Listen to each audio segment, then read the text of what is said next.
welcome back to Hit It Here Talk. This is going to be the first ever video episode right here. So you get the honor of that. Colt Emerson, Mariners first round Thank pick. you. Welcome. Thank you. Thank So you. Thanks for having me. It's an honor to be the first ever episode. yeah, first ever video episode. So we're going to kind of start nice and simple. So you grew up and you still live in Ohio. Was baseball the only sport you kind of played, or did you play any other sports growing up? No, growing up, I tried to play. My parents put me in all different types of sports. Like when I was in elementary school, I wrestled a little bit, played basketball, played football, but I really stuck to football. I played football all the way through high school. That was one of my favorite sports, and obviously baseball too. But I played basketball until seventh grade. But I always got told like you need to play different sports because different seasons, like football uses different muscles, like just for like a time off of baseball, just so you don't get like burnout too quick playing baseball and stuff like that. So I enjoyed playing different sports, and yeah. And when did you kind of know baseball was your sport? I mean, ever since I started playing, it was my first sport, and I kind of just fell in love with it. Just the first time playing it, I was, I guess, blessed enough to be good at it, and coming up through, like, it just was the same to me. I loved it, and nothing changed at all. And one thing I noticed kind of looking through your history is you've been playing baseball for years, like dating back to, I think, 12 years old, which is Yeah. absolutely crazy. And you've represented Team USA as recently as 2022. I think it was 18U national team, which is absolutely crazy. How, if you had the opportunity to, would you like to represent them in like the Olympics, which is obviously a possibility if you're still in the minor leagues in the next, I think it's 2 years away, or the World Baseball Classic once you do reach the major leagues? Yeah, I would love to. Like those events, those USA events, those USA tournaments, every year are my favorite thing. And there's nothing like wearing that USA jersey and playing for your country and winning for your country. That's the best feeling ever. And I would do anything to be back and put on that jersey and play for my country again. Yeah, it's absolutely crazy because you look at all these guys that come up kind of through that pipeline. There's so many guys who win the gold medals and whatever at such a young age, and it kind of gets you that experience. So, would you say it's helped you adjust to the minor leagues at all in terms of Yeah, competition? yeah, for sure. And not even competition, really, just like when we were 12, I was in Taiwan, a different country. I had a roommate. Like we had an itinerary we had to follow. Like my parents were in a different hotel. It's not like I was staying with my parents and mom and dad were driving you to the field. It was kind of like, hey, you're 12 years old, but you're gonna be treated like a kid in college. You got your own things. You got to remember all your stuff, and that's really helped with my maturity. Because like now, like ever since then, I mean, I've stayed with myself, but like now, like I go off across country, and there's no second guessing of whether I can do it. It's just kind of, hey, this is what I'm gonna do. I'm gonna stay by myself and take care of myself, and I can do that because at such a young age, I was doing that already. Yeah, it's absolutely crazy. 12 years old or whatever, and in Taiwan, that's like Yeah, way it's out. nuts. That's not Ohio anymore. No, not at all. Not at all. So, as we kind of touched on very early, baseball has been such a big part of your life. Who are some of those important role models that helped you get to where you are today and support you and when things might have looked tough? Yeah, I mean, my parents, my family. If it wasn't for my parents supporting me, I mean, I wouldn't be where I am today. I mean, we had a deal when we were younger, and they hold up their end of the deal, and I hold up my end of the deal as far as like working out, getting better, being fully committed to playing baseball, and they held it up by financially supporting me and emotionally supporting me, and they did it, and I did it, and I wouldn't be here without them. That's for sure. And you kind of touched on supporting you. How rewarding is it to be drafted in the first round and being able to celebrate with your family and also kind of being able to give back for all those years of them supporting you? Yeah, yeah, it's amazing. It's amazing that I mean, when I was younger, like I always thought like being drafted and being in the major leagues was being professional was so far away, and now that it's here, I mean, it's really amazing that, and it really shows that like no matter where you live, no matter what you do, but if you work hard and you commit to something and believe in yourself and have the support around you, you can do literally anything, and it's amazing. Yeah, I mean, there's always somebody watching. There's always scouts watching. And how did that whole process kind of go as you were growing up? Did you kind of have the idea that certain teams are onto you? Because I know from just kind of hearing from other people, there's always scouts watching you.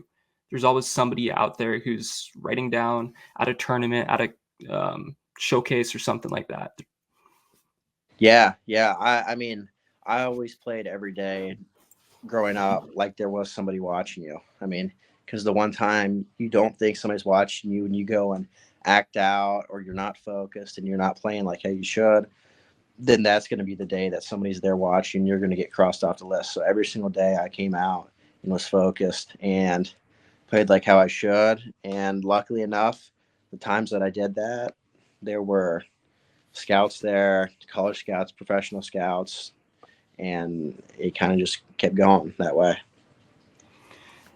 And this is kind of fast forwarding a little bit, but when you did get drafted by Seattle, how much did you know about the city before? You know, I don't know too many. I think there's one person in my town who's a Seattle Mariners fan. I had I didn't know anything other than Felix Hernandez and Ken Griffey Jr. You know, like there was literally nothing else. And how crazy is it knowing that you might have the chance, if you haven't already, to meet those two people, since there's such a big part of the team still is like Yeah, ambassadors. it's insane. When I got to Seattle for the first time, we saw Ichiro out in the field, and meeting him and getting a picture of him was the most insane thing ever. Like it was just so surreal that Ichiro was right there in front of you, and I got a picture of him. It's actually the my wallpaper on my phone. That's So crazy because it's that's somebody awesome. Yeah. you're looking up to all the time Oh when you're yeah. growing up, Oh yeah. still in his prime basically when you're growing up. So Yeah. it's Yeah. He's a legend. everybody's dream, and he's just everywhere. Yeah. Yeah. Awesome. What are some of your things? What are some of the things in Seattle that you're looking forward to doing if you haven't? Like when you came to Seattle for basically your welcoming ceremony when you got drafted, you kind of got to tour Pike Place, all this stuff. What are some other places you're looking forward to exploring in the area? Yeah, I'm a big nature guy, so I would love to go explore national parks, go hiking, and just explore the city more. Because I only got a small taste of what the city was like, but getting that full experience would be amazing. And I can't wait for that day. Yeah, I mean that's a great thing too. With two affiliates in state, you kind of get that Yeah, first hand experience right off the bat, whether it's next yeah, year with Everett or in the future with Tacoma. So right, that's right, it's really nice for you guys to kind of get that first hand experience. Kind of going back no to doubt. Modesto. Sorry about that. No, Going back you're to good. Modesto, in the 3 short months that you were there right after you got drafted, and then you got promoted to the Complex League, and then you went to Low A, and then you won a championship with Modesto. How crazy was that for you in that 3-month span?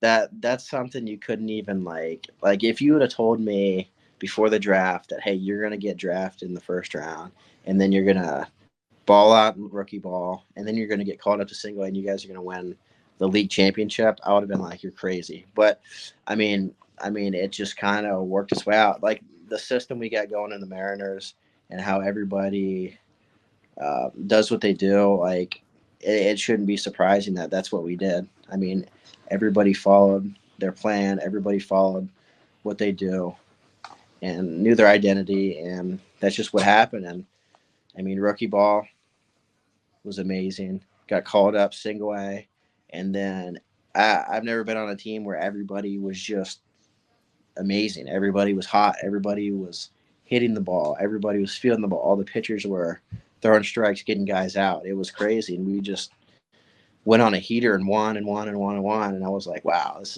is crazy. And then we ended up winning it the way we did, and I couldn't have asked for any better introduction to professional baseball. And the crazy part is how reassuring is it knowing that you're going to be going up to the major leagues one day with all these guys and looking up to like Everett, Arkansas, Tacoma, and just seeing all that talent continue. There's always that one big guy there, two, three, four. Yeah, it's only exciting from here on out. Like Like all we have is the future in front of us, and we got a bunch of young guys coming up through, and everybody's great. Like there's a lot of great ball players that Seattle Mariners fans should be ecstatic about. Because in the next few years, start next year, we're gonna be really really good. We're gonna be making the playoffs more, and like we're gonna be really really good. I can see it now. And we kind of saw the photos as fans posted during that playoff run, and just in general, once you guys kind of got up to Modesto, you, Ty Pete, and then eventually Farmello. How important is that camaraderie with those three guys? And on top of that, who are some of the guys that you really latched onto when you got to Modesto? Yeah, yeah. It was amazing getting drafted by them because we knew each other through like the summer circuit and all that. But like coming up through with them made things like I guess a lot easier because you have somebody that's in the same situation as you. We all went to Seattle and did the same thing, so you can relate more to them.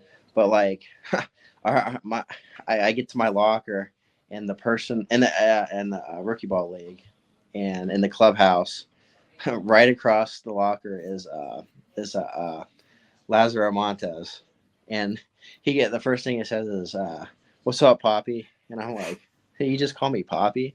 And I was like, "That's crazy." And then yeah, I really enjoyed being around him. Louis Sweespel and Aiden Smith.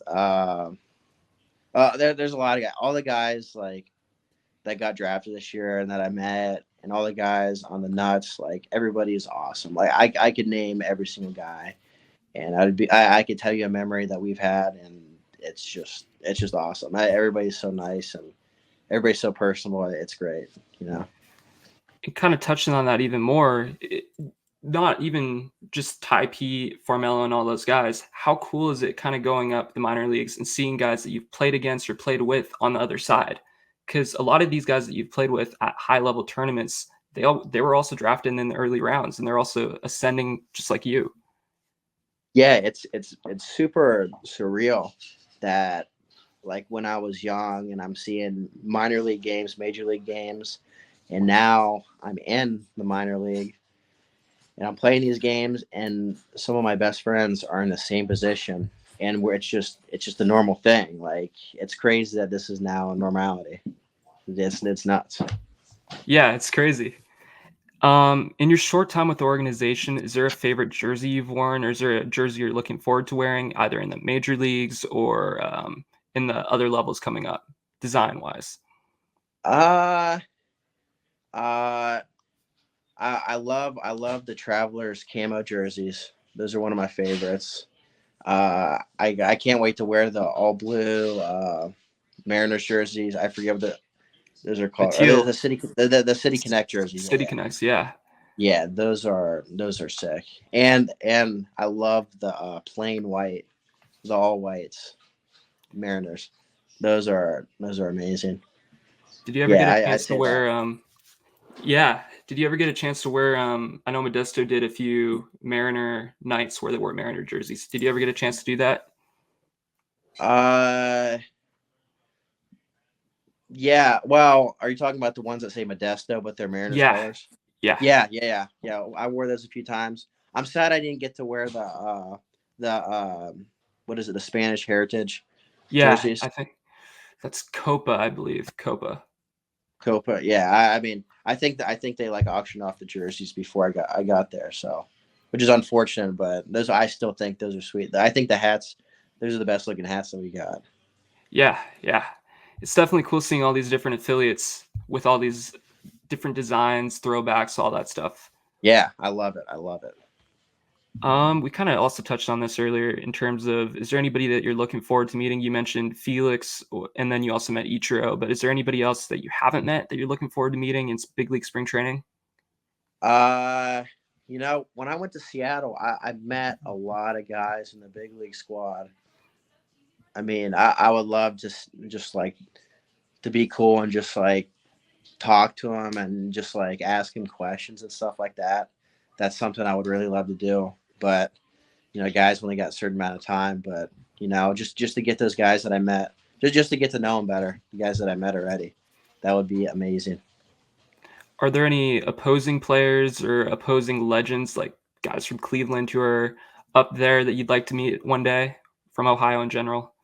Uh you know, Joey Votto would be pretty cool to meet. I don't know. I would love to meet Shohei. I mean, I would love to meet anybody who's been in the league for who's a veteran in the league that has like a lot of knowledge. I would love to sit down and ask them questions about their come up and what they did to be who they are now.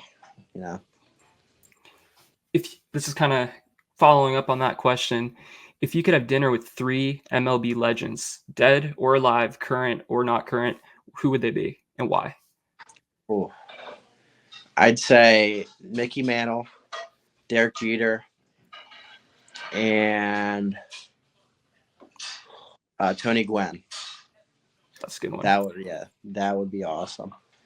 That would be awesome because Tony Gwynn, I my opinion is he's the best hitter ever in the major leagues. I would love to get his insight on hitting, baseball at all. Derek Jeter, I'd love to pick his brain about leadership and anything that surrounds the mental side of baseball and hitting and field, just everything about him. And Mickey Mantle, I would just love to ask him questions because obviously none of us were born back then, so just pick his brain about everything baseball back then, how things have changed now. That would be great. Yeah, I think a lot of people would like to talk with him. It's crazy. You even look at like his card prices and whatever; they're in the millions. He's Yeah, such a it's nuts. pivotal figure. Nuts. Yeah. Crazy. A lot of young athletes would like to be where you're at today. What would your advice be to them? I would say commit to what you're doing and have tunnel vision and believe in yourself, because I know you're going to go through tough times, but if you just believe in yourself and believe what you're doing is correct, then you can't go wrong. I mean, have a certain type of mindset to where you kind of just got to, I guess, for lack of better words, manifest it. You got to believe that this is the only thing you're going to do and this is going to be what you're going to do the rest of your life. And if you do that and you surround yourself with good people and you surround yourself with a tight support group, I mean, you're going to be set pretty good. And you just got to commit and do your thing. Really, that's all it takes. A lot of hard work. Absolutely. I love that answer. Today's actually a big day for you because your first professional baseball card was released. How crazy is that I for you to be saw able that. to I see saw that? that. It's almost it's weird to say that, but because I was a big card collector when I was younger, it's weird to think that now. But like when I was signing them, there was like the one of one cards. Like, I took pictures of all of them. I was kind of like, man, this is so cool, and like it's just so surreal that that's finally came out now, and now it's real. Yeah, I mean, now it's in the hands of every young collector, every old collector. Everybody's gonna see you in their packs. They're gonna wonder if they don't already know. They're gonna look you up. It's such a crazy moment. Yeah, no doubt, no doubt. It's very surreal, and I'm very grateful for everything. Are you gonna be collecting any of your teammates that were also released, or collecting any of your cards? Yeah, I'm gonna try. I'm gonna try. I know when those like USA cards came out, I tried to collect every single one of my buddies and try to get them to sign it so I could just have them and put them in sleeves and keep it. But I guess when I get around to it and start opening packs, I'm gonna want to try to pull myself. That would be sweet. Yeah, absolutely. It's cool seeing guys get into cards. I know this year Corbin Carroll is a big guy. He's going after every single one of his rookie cards. It's cool to watch as a card collector Really? myself. Yeah, Yeah. that's awesome. And I guess the final real question is, what are some of your biggest goals heading into 2024? And what are some of your biggest goals in the next 2 to 3 years? Yeah, I'd say I guess one goal for both of those long term and short term is really just staying true to myself. I mean, if I played the game like how I do and be myself and don't change anything, I think I'm going to be pretty good. But I mean, another goal for both of them is staying healthy. Do what I can to stay healthy follow my routine, get a routine, and just go after it and stay healthy and play good and hope for the best. But last one is just be a good teammate. Really, I mean, be a personal guy, be a real person who just wants to win. I mean that's within the same category of staying true to myself. But if I do those three things, I mean, there's not much that can go wrong. You know, staying true to yourself. Yeah, I mean, that's the biggest thing. You just want to be a respected player and a respected teammate. You go a long way through that. So I I love that agree. response. I guess to close it all out, what is one thing that you'd like to say to the Mariners fans? It could be just a sentence, or what's one final send off, one final thought for Mariners fans? I'd say keep being who you guys are. You guys are an amazing fan base that loves the team. Don't change anything about that. Don't change anything because that's what could make or break games. You know, is the fan level, the energy. You know, stay true to who you guys are and keep being the best fan base. Perfect. I love that message. Thank you for joining the show, Colt Emerson. And you can look forward to seeing him maybe up in Everett this year. That would be great to see you up in Everett. That would be awesome. That would be awesome. Knock on wood. Knock on wood. That's right. But yeah, thank you for joining us. Yeah, I appreciate you having me on.